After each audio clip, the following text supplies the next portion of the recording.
যাই হোক, বলছি তোর মা কি দুবেলা ঠাকুরকে পুজো দিচ্ছে? দুবেলা? আমি 3 বেলা করে পুজো দিচ্ছে। গ্রামবাসীগুলিও তো তাই করছে। কেন বলতো? আমার এখানেও একই কেস ভাই। মাইরি বলছি ভাই, গরম কিছুতেই কমছে না ভাই। সে দুঃখের কথা কি বলবো রে ভাই তোকে।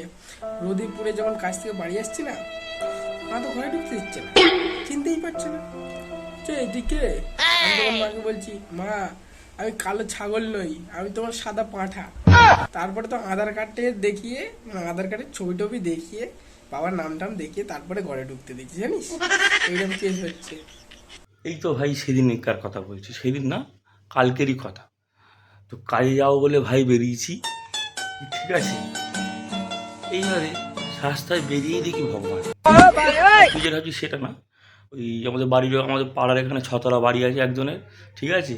সে লোককে আমরা ভগবান বলে ডাকি। আমার কাকা হয়, ভগবান কাকা। তা সে দাঁড়িয়ে আমার সাথে দেখা করেছে। এবার ততক্ষণ তো ভাই যা গরম পড়েছে, আমি তো পুরো ঘেমে একদম জামা টামা সব আমার ভিজে গেছে ভাই। আমায় কি বললো জানিস? বলছে, বাড়িতে তোর কোনো সংস্কার নেই? হ্যাঁ, এইটুকুনি ন্যূনতম তোর জ্ঞান নেই যে চান করলে গা হাত তারা মুছতে হয়? আমি কি করে বোঝাবো ভাই, এটা চানের জল না, এটা ঘামের জল, ঘামের ভাই। শোন, এখন তো আমরা উনুনই জ্বালাই না। চাল ধুই, দিয়ে হাঁড়ির মধ্যে দিয়ে দিই। আর যদি রুটি করার হয়, রুটি বেলে পুরো একসাথে রোদে দিয়ে দিই। ব্যাস, দুপুরের ভাত রাতের রুটি দুটোই, কোনো টেনশনই নেই। খরচা কিভাবে বাঁচলে বুঝতে পারছিস তো? তাও তাও ভালো ভাই, তাও ভালো। 500 গ্লুকন্ডির প্যাকেট কিনেছিলাম খাবো বলে, যা ঘাম হচ্ছে, না খেয়ে গায়ে মেঘে চান করছি ভাই। প্রায় দু সপ্তাহ মতো হচ্ছে, ঘাম বন্ধ হচ্ছে না ভাই, কিছুতেই ঘাম বন্ধ হচ্ছে না। টাকা হু হু করে জলে চলে যাচ্ছে, কিন্তু ভাই ঘামকে আটকাতে পারছি না।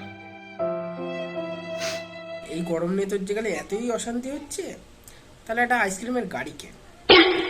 একটু খেয়েও শান্তি হয়ে যাবে, আর দুটো টাকাও কামাতে পারবি। দেখ ভাই, লোকে ভুল বুঝুক আর যাই করুক, আমি জানি ভাই তুই হচ্ছিস সাক্ষাৎ ভগবান।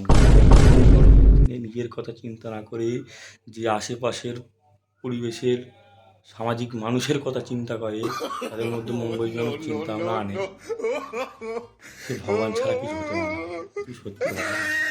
আর যে বুদ্ধিটা দিয়েছিস, আমার মতে বলে বর্তমানে এর থেকে ভালো কিছু আর হতে পারে না। সবাইকে বলছি ভাই, আইসক্রিমের ব্যবসা শুরু করো।